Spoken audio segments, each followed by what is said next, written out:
Good morning students. Good morning ma'am. कैसे हो आप सभी? ठीक है मैम। अच्छा, पढ़ाई कैसी चल रही है सबकी? अच्छी चल रही है मैम। ओके, तो आज हम अर्थशास्त्र विषय के बारे में अध्ययन करेंगे कि अर्थशास्त्र में क्या होता है, कैसे कैसे विचार प्रस्तुत किए जाते हैं, उन सभी के अध्ययन करेंगे। जिससे पहले मैं आपको कुछ प्रश्न पूछूंगी, तो उन सभी को आपके आंसर देने का प्रयत्न करना है। तो आप सभी तो जानते होंगे हमें भारतीय ग्रंथों के बारे में। तो भारतीय ग्रंथों में से किसी का भी नाम बताइए अगर आपको पता हो तो।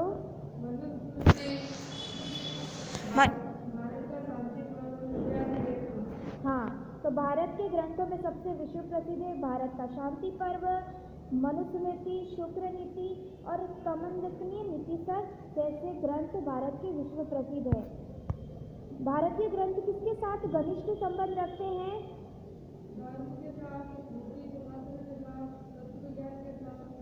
हाँ, तो भारतीय ग्रंथ नीति शास्त्र, तत्व ज्ञान, इन सबके साथ घनिष्ठ संबंध रखते हैं। कौटिल्य ने किन विषयों का सूक्ष्म अध्ययन किया था?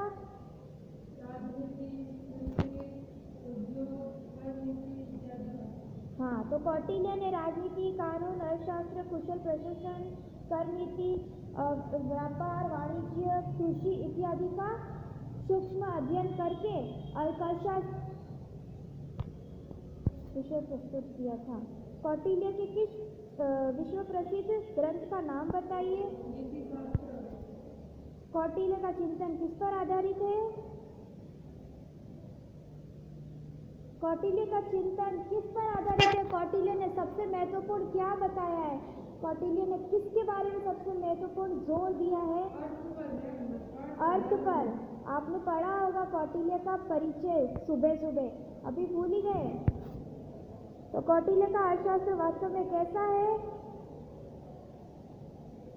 कौटिल्य का अर्थशास्त्र वास्तव में नीति शास्त्र है, क्योंकि कौटिल्य ने सभी राजनीति, अर्थनीति, कुशल प्रशासन, कर नीति, समाज व्यवस्था, कृषि, इन सभी का सूक्ष्म अध्ययन किया है तथा मानव को सबसे महत्वपूर्ण माना है और मानव के लिए सबसे महत्वपूर्ण प्राकृतिक साधन को उससे महत्वपूर्ण माना है। इसलिए कौटिल्य का शास्त्र अर्थशास्त्र जो है नीति शास्त्र माना जाता है। तो आज हम कौटिल्य के कुछ मुख्य आर्थिक विचारों के बारे में जानेंगे।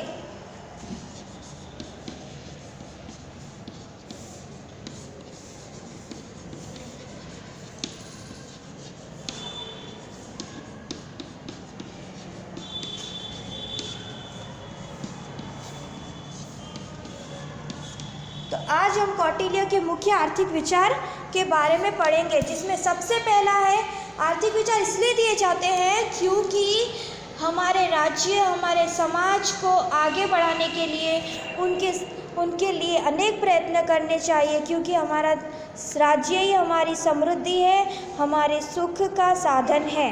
इसीलिए कौटिल्य ने जो मुख्य आर्थिक विचार दिए उसमें सबसे पहला है जनपद की स्थापना। और जनपद की स्थापना में कौटिल्य कहते हैं कि राज्य की स्थापना में राजा को राज्य के प्रति, उनके प्रजा के प्रति कुछ मुख्य दायित्व निभाने पड़ते हैं, जिसमें सबसे पहले ढांचा की सुविधा है। ढांचा की सुविधा अर्थात कि राज्य के अंदर नगर, नहर, पर्यटन की सुविधाएं, दूरसंचार इत्यादि सुविधाएं उन्हें पहुंचानी चाहिए, जिससे प्रजा को अत्यंत सुख अनुभव हो।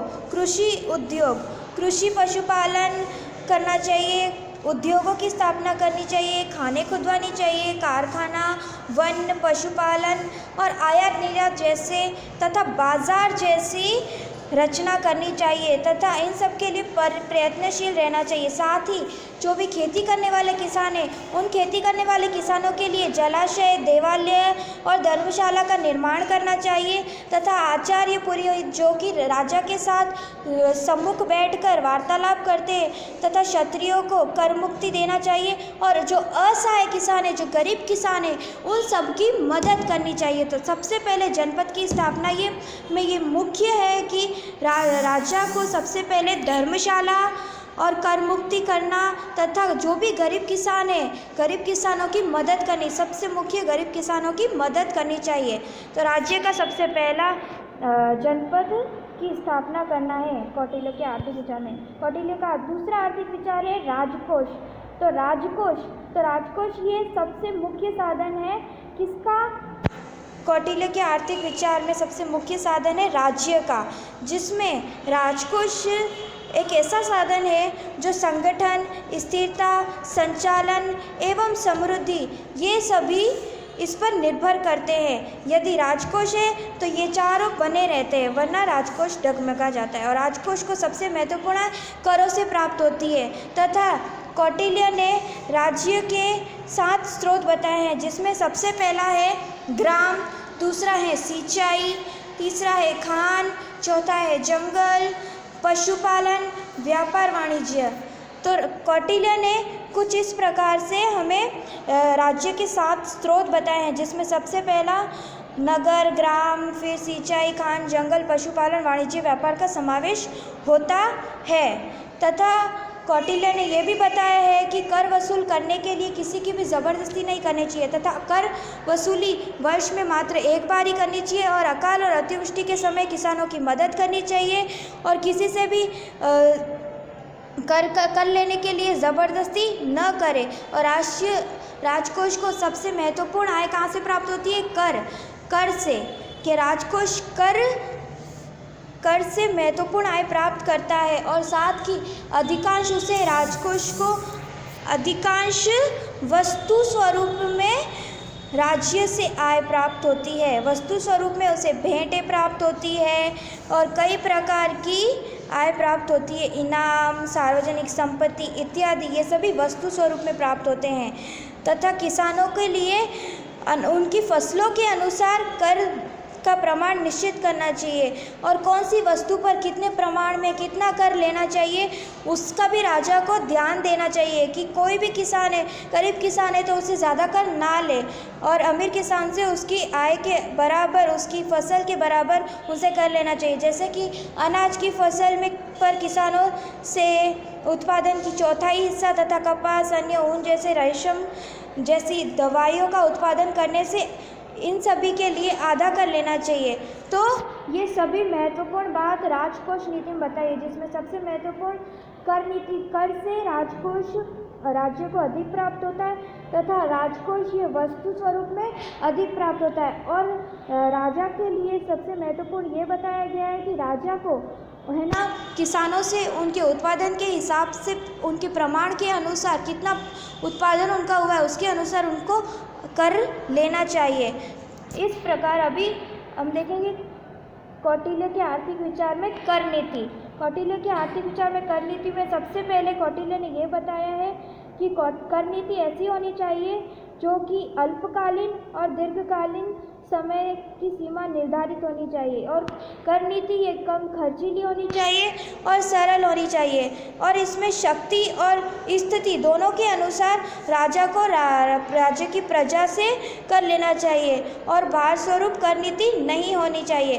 तथा कौटिल्य ने कर नीति के मुख्य 2 प्रकार बताए हैं, मुख्य 2 ढांचे बताए, जिसमें सबसे पहला है भूमि कर और दूसरा है आयात निर्यात कर। भूमि कर में कौटिल्य ने बताया कि भूमि कर ये जमीन के प्रकार, जमीन की उत्पादकता, कृषि उत्पादकता, सिंचाई के प्रकार, सुविधा इत्यादि पहलुओं को ध्यान में रखकर कौटिल्य ने इसकी रचना की है। तथा भूमि कर ये किसानों से तब भी लेना चाहिए जब उनकी फसल और उत्पादन बढ़ाने के लिए कर में छूट देने की हिमायत करनी चाहिए। तथा जिसमें अभी हम देखेंगे आयात निर्यात कर। तो आयात निर्यात कर ऐसा होना चाहिए जिसमें आयात निर्यात कर को 3 भागों में बांटा गया है, जिसमें सबसे पहला है बाह्य शुल्क कर। बाह्य शुल्क कर मतलब अपने राष्ट्र में उत्पादित हुई वस्तु का पर लिया गया कर। और अभ्यंतर कर दूसरा, तो राज्य या राजधानी में उत्पादित वस्तु पर लिया गया कर, ये अभ्यंतर शुल्क कर। और तीसरा है अतिथि कर। तो अतिथि कर यानी कि विदेश में से लाई गई वस्तु पर लिया गया कर। तो कर नीति में सबसे महत्वपूर्ण अल्पकालीन और दीर्घकालीन कर नीति होनी चाहिए, सरल एवं कम खर्चीली नीति होनी चाहिए। और कर का ढांचा में कर के 2 प्रकार है, भूमि कर, आयात निर्यात कर, बाह्य शुल्क। आयात निर्यात कर में बाह्य शुल्क, अभ्यंतर और शुल्क, अतिथि शुल्क। ठीक है, अब हम पढ़ेंगे कृषि पशुपालन। तो कौटिल्य का अभी आर्थिक विचार है कृषि पशुपालन। कृषि पशुपालन में कौटिल्य ने सबसे महत्वपूर्ण कृषि को माना है। कृषि यह मनुष्य की आजीविका का सबसे मुख्य साधन है। आप सभी जानते हैं हमारा भारत देश कृषि प्रधान देश है और ये कृषि हमारे भारत की प्राचीन व्यवसाय है जो कि सबसे महत्वपूर्ण भूमिका निभाता है। तो कृषि के कौटिल्य ने मुख्य 2 प्रकार बताए हैं, जिसमें राज्य हस्तक भूमि और व्यक्तिगत भूमि की मालिकी। जिसमें राज्य हस्तक भूमि गुलामों, मजदूरों और कैदियों द्वारा जुलाई एवं बुवाई करवाई जाती है। तो राज्य हस्तक भूमि में मतलब ये है कि जिसमें गुलामों, मजदूरों और इन सभी से बुवाई कराई जाती है। ये सभी एक तरह से मजदूरी के रूप में राज्य हस्तक मतलब जो भूमि राज्य की हस्तक होती है और किसान उस भूमि पर अपना व्यवसाय नहीं, अपना कार्य मजदूरी करने के लिए चाहते हैं तथा उस भूमि पर वो अपना कार्य करते हैं, श्रम देते हैं और उसके प्रति मजदूरी प्राप्त करते हैं। तथा व्यक्तिगत मालिकी की भूमि, तो उसमें कृषि के साथ पशुपालन। व्यक्तिगत मालिक की भूमि ऐसी है जिसमें किसान स्वयं कृषि करके अपना उत्पादन कर सकता है। और पशुपालन, फिर पशुपालन में कौटिल्य कहते हैं कि पशुपालन में कौटिल्य के 3 पशुओं का प्रकार बताए हैं। कौटिल्य ने 3 पशुओं के प्रकार बताए, जिसमें सबसे पहला है पालतू पशु, दूसरा है दूध देने वाले पशु, तीसरा है जंगली पशु। तो इन सभी के बारे में कौटिल्य ने सब महत्वपूर्ण चर्चा की है, जिसमें कृषि पशुपालन के बारे में कौटिल्य ने अपना विचार विमर्श करते हुए बताया कि मनुष्य को पशुपालन भी करना चाहिए तथा ये भी राज्य की आय और उसके स्रोत के लिए राज्य के लिए अत्यंत महत्वपूर्ण होते हैं। अंतिम है उद्योग। तो कौटिल्य के आर्थिक विचारों में सबसे अंतिम है उद्योग। उद्योग के अंदर कौटिल्य को सबसे महत्वपूर्ण खानें खुदवानी चाहिए तथा खानें खुदवाने के साथ साथ जब खानें खुदवाई जाएगी तो सभी लोगों को रोज़गार मिलेगा और कोई भी बेरोज़गार नहीं होंगे, जिससे राज्य की आय, राज्य की संपत्ति इत्यादि में वृद्धि होगी। दूसरा है हुनर उद्योग। तो हुनर उद्योग में ये है कि जिसके पास जो भी हुनर है, जिसे जो भी कार्य आता है, तो वो अपने कार्य के अनुसार, अपने हुनर के अनुसार हुनर उद्योग खोलने चाहिए और हुनर उद्योग में उन्हें मदद करनी चाहिए तथा इसमें राजा को राज्य के प्रति अपना दायित्व निभाना चाहिए। फिर है परिवहन, दूरसंचार। परिवहन और दूरसंचार की भी व्यवस्था करनी चाहिए, क्योंकि गांवों से, शहरों से सभी में आदान प्रदान, आयात निर्यात करने के लिए, वस्तुओं का आयात निर्यात करने के लिए परिवहन अत्यंत मुख्य साधन है। तो परिवहन की व्यवस्था में राजा को अग्रसर रहना चाहिए। फिर बाजार, शहरों का विकास। तो बाजार और शहरों का विकास करना चाहिए, क्योंकि बाजार और शहरों के विकास के साथ ही राज्य का भी विकास होगा, राज्य समृद्धि की ओर आगे बढ़ेगा और राज्य और राजा की प्रजा दोनों के बीच संतुलन बना रहेगा और प्रजा भी सुख समृद्धि से अपना जीवन यापन करेगी। इस प्रकार कौटिल्य के मुख्य आर्थिक विचार 6 हैं, जिसमें सबसे पहला था जनपद की स्थापना, राजकोष, फिर कर नीति, फिर उसके बाद कृषि पशुपालन, अंतिम था उद्योग, जिसके बारे में हमने विचार विमर्श किए। कौटिल्य का अर्थशास्त्र ये अत्यंत महत्वपूर्ण अर्थशास्त्र है, जिसमें सबसे सर्वप्रथम हमारे अर्थशास्त्र का ग्रंथ कौटिल्य का अर्थशास्त्र ही था, जिसमें कौटिल्य ने राजनीति का आर्थिक चिंतन किए, शक्तिशाली और उन्नतिशील राज्य की स्थापना करने का महत्वपूर्ण उन्होंने विचार विमर्श किए तथा सर्वकालीन सिद्धांत, ये सर्वकाल में ये सिद्धांत उनका प्रस्तुत हो और पूरे विश्व को ये सिद्धांत लागू हो, इस प्रकार से उन्होंने अपने इस अर्थशास्त्र की रचना की, जो कि इनका अर्थशास्त्र ग्रंथ ये मगध राज्य पर आधारित है, जिसमें उन्होंने चंद्रगुप्त मौर्य के साथ मिलकर अपने इस अर्थशास्त्र ग्रंथ की रचना की थी। अर्थात कि चंद्रगुप्त मौर्य के ध्यान में रखकर उन्होंने अपने ये अर्थशास्त्र ग्रंथ के विचार विमर्श किए थे, जिसमें कौटिल्य ने राजनीति, कानून, अर्थनीति, कुशल प्रशासन, कर नीति, समाज व्यवस्था, व्यापार, कृषि, उद्योग इत्यादि सभी विचारों का विमर्श किया था। तथा आप जान सकते हैं कि कौटिल्य का अर्थशास्त्र ये सबसे महत्वपूर्ण अर्थशास्त्र है, जो कि हमारा प्राचीन ग्रंथ का सबसे पुराना ग्रंथ है। तो अभी मैं आपको कुछ प्रश्न पूछूंगी, तो उनके आपको जवाब देने का प्रयत्न करना है। तो बताइए, कौटिल्य के मुख्य आर्थिक विचारों के नाम बताइए। जनपद की स्थापना, राजकोष, कर नीति, भूमिकर, उद्योग, कृषि, पशुपालन इत्यादि। Very good. राज्य की आय के स्रोत बताइए। नगर, ग्राम, सिंचाई, खान, जंगल, वाणिज्य व्यापार, पशुपालन इत्यादि। हाँ। कर नीति के प्रकार बताइए, कर नीति का ढांचा। आय निर्यात कर और भूमि कर। हाँ, भूमि कर और आयात निर्यात कर। आयात निर्यात कर के प्रकार बताइए। अतिथि शुल्क, बाह्य शुल्क, अभ्यंतर शुल्क। अच्छा, वेरी गुड। कौटिल्य के अनुसार भूमि के प्रकार बताइए। राज्य स्तर भूमि और व्यक्तिगत मालिकी की भूमि।